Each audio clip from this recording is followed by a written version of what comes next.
Hi friends, ఈరోజు గోధుమ పిండితో బెల్లం బాదుషా ఎలా చేసుకోవాలో చూసేద్దాము.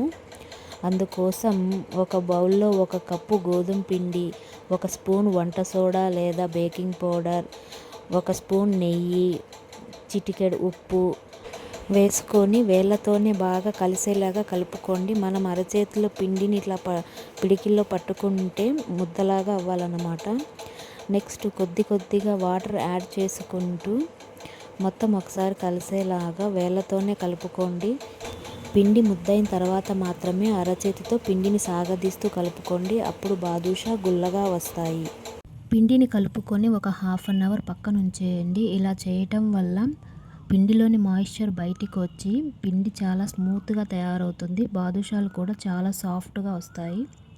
నెక్స్ట్ బెల్లం సిరప్ కోసం 1 బౌల్ జాగరి, 1 బౌల్ వాటర్ తీసుకొని జిగురు పాకం వచ్చేంత వరకు మరిగించి లాస్ట్లో ఇలాచీ పౌడర్ యాడ్ చేసుకొని దించేయండి.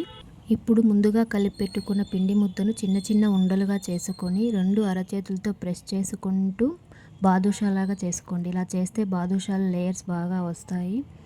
జ్యూస్ త్వరగా వెళ్ళి చాలా సాఫ్ట్గా ఉంటాయి. పిండి మనం ఎంత బాగా కలుపుకుంటే అంత బాగా వస్తాయండి బాదుషాలు. పిండి కలుపుకోవడంలోనే ఉంది మొత్తం. మీరు నీట్గా చక్కగా కలుపుకుంటే బాదుషాలు కూడా చక్కగా వస్తాయి. ఉండలన్నీ బాదుషాల్లా చేసుకున్న తర్వాత డీప్ ఫ్రైకి సరిపడా ఆయిల్ వేసుకొని మంట లో ఫ్లేమ్లోనే పెట్టుకొని గోరువెచ్చగా ఉన్న ఆయిల్లో బాదుషాల్ని ఒక్కొక్కటిగా వేయండి. బాదుషాలు మొత్తం పైకి తేలిన తర్వాత మంటని లో టు మీడియం ఫ్లేమ్ అడ్జస్ట్ చేసుకుంటూ గోల్డెన్ బ్రౌన్ వచ్చేంత వరకు ఫ్రై చేసుకోండి. మీరు మంట హై ఫ్లేమ్లో పెట్టినట్లయితే పైకి త్వరగా కలర్ వస్తుంది, కానీ లోపల పిండి పచ్చిగానే ఉంటుంది. అందుకే మంటని ఎట్టి పరిస్థితుల్లో లో టు మీడియం ఫ్లేమ్ అడ్జస్ట్ చేసుకుంటూ గోల్డెన్ బ్రౌన్ వచ్చేంత వరకు ఫ్రై చేసుకోండి. ఇప్పుడు ఫ్రై చేసుకున్న బాదుషాలన్నిటినీ పక్కన తీసుకొని మనం ముందుగా ప్రిపేర్ చేసి పెట్టుకున్న బెల్లం సిరప్లో వేసేసేయి.